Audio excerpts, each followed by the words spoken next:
प्राचीन समय की बात है। एक गांव में किसान रहता था जिसका घर जंगल के निकट था। वहीं पर खेती बाड़ी करके अपने 3 बेटों के साथ सुखपूर्वक रहता था। बेटे जब सयान हो गए तो बेटों को खेती दिखाने ले गया और बोला कि बेटों, यह खेती मैंने कड़ी मेहनत से इसे अपने परिश्रम के बल पर इन खेतों को मैंने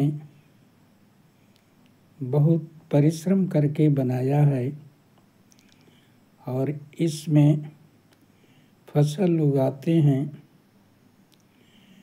तुम तीनों से यही प्रार्थना है कि आपस में तीनों मिलजुल करके रहना, कभी जमीन जायदाद की बंटवारा न करना। तीनों ने पिता के सहमति को सहर्ष स्वीकार किया। एक दिन पिता की अंतिम अवस्था आ गई और वह चल बसा। तीनों बेटे आपस में मिलजुल करके रहते थे। छोटा का नाम श्याम था, जो खेती का काम करता था। बड़े का नाम प्रकाश था, जो ज्योतिषी का काम करता था। और मझले का नाम अनुज था, जो व्यापार का काम करता था। तो जो ज्योतिष और व्यापार के काम करता था उसकी आमदनी अच्छी थी, इसलिए वे दोनों सुखपूर्वक रहते थे। और छोटा बेटा खेती का काम करता था, आमदनी कम थी, इसलिए वह कष्टपूर्वक जीवन यापन करता था। वे दोनों भाई बाहर घूमने जाते अपने पत्नी और बच्चों के साथ, और इसे खेती से फुर्सत नहीं मिलती थी, इसलिए यह बाहर न खुद जाता न पत्नी को घुमा पाता। उसकी पत्नी यह सब देख करके दुखी रहती थी, क्योंकि खेती यह करता था और खेत में अन्न जो पैदा होते वह तीनों में बांट दिया जाता। लेकिन उन लोग जो अपना ज्योतिष और व्यापार से कमाई करते वे दोनों अपने ही रख लेते थे। यह देख करके उसकी पत्नी दुखी रहने लगी और पति को समझाई कि इनके खेत का भी परिश्रम आपको करना पड़ता है और इन लोग अपने कमाई का हिस्सा अपने रख लेते हैं, इसलिए ज़मीन का बंटवारा हो जाना चाहिए ताकि अपना मेहनत हम अपने बंटवारे वाले हिस्से के खेत में करेंगे। अधिक मेहनत करके पैदा दूसरों को दे देना यह बुद्धिमानी नहीं है। यह बात उसके पति को समझ में आ जाती है और माँ से बंटवारे के लिए प्रार्थना करती है। माँ कहती है कि हमारे परिवार का एक नियम है कि बंटवारे के पहले भगवान जगन्नाथ के दर्शन करने हम लोग जाते हैं, इसके बाद बंटवारा करते हैं। तीनों तैयार हो जाते हैं। भगवान जगन्नाथ के दर्शन करके जब आ रहे थे तो माँ ने कहा कि थक गए हैं, कुछ खाने के लिए जाओ तुम लोग लाओ, लेकिन मेरा पैसा कहीं गिर गया है, इसलिए हमारे पास न खाने को देने का पैसा है न यहाँ से लौटने का, इसलिए तुम लोग तीनों दिशा में चले जाओ और कमा करके कुछ लाओ, मैं यहीं शिव मंदिर के पास बैठी हूँ। तीनों बेटे निकल गए। श्याम जाता है, कुछ किसान को चिंतित देखता है और पूछता है कि आप लोग चिंतित क्यों हैं।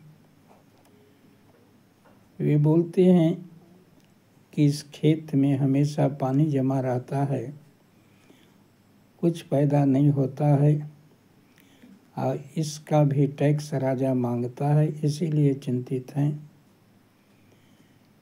कहता है यदि मैं कुछ उपाय बताऊं जिससे खेती होने लगे तो मुझे क्या मिलेगा। वे सब बोले 200 सिक्के देंगे। और इस प्रकार से वह उपाय बता देता है कि गोबर और मिट्टी का गोला बना बना करके उसमें बीज डाल करके और उस पानी वाले खेत में डाल दीजिए और वहाँ से बीज निकलेंगे और फसल बहुत अच्छी होगी। इस प्रकार से उन लोग को उपाय मिल जाता है, इसको पैसे मिल जाते हैं और वह वहाँ से चल देता है। दूसरा भाई जाता है।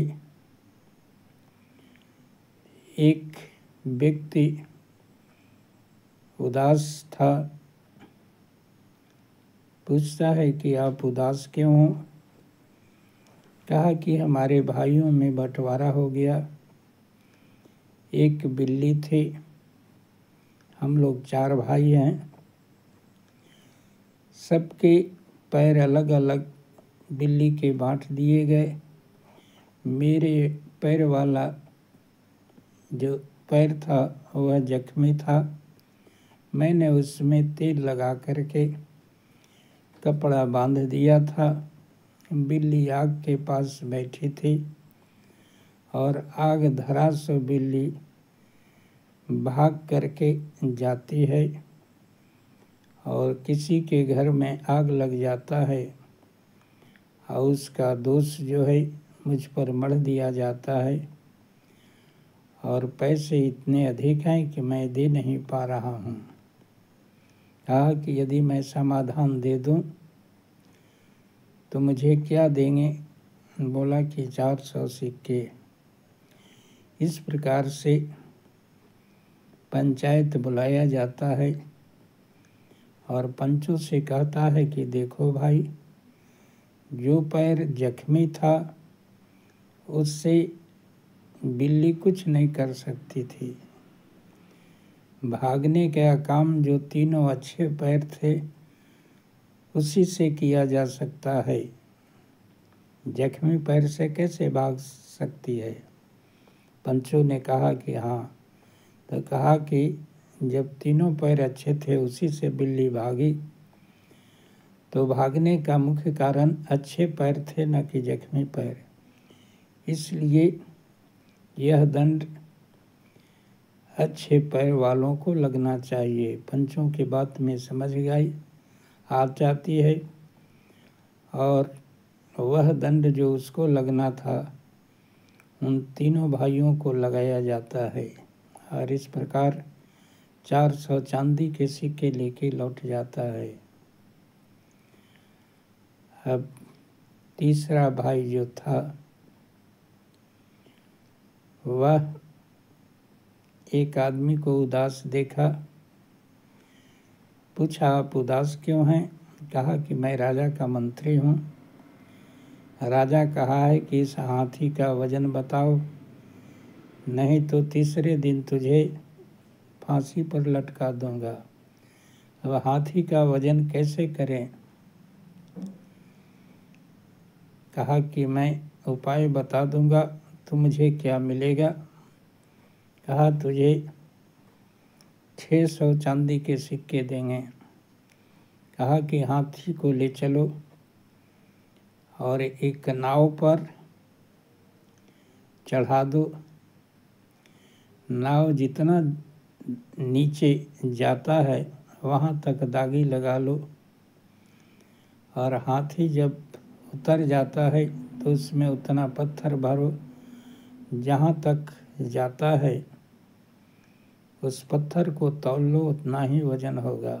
हर मंत्री यही करता है और उसे 600 सिक्के मिल जाते हैं और मंत्री का जान बच जाता है। माँ तीनों बेटों के साथ घर लौटती है और छुपाए हुए पैसे को निकालती है और कहती है कि देखो, तीनों बेटों ने एक साथ काम किया तो हम लोग भोजन भी कर लिए और रुपए की बचत भी कर लिए। इसलिए तीनों भाई अपना कमाई सब इकट्ठा कर लो और सबको उतना ही सम्मान मिले। कम कमाए उसको या ज़्यादा कमाए उसको, और मेहनत पूर्वक तीनों आपस में मिलो करके रहो। तीनों भाई को बात में समझ में आ जाती है।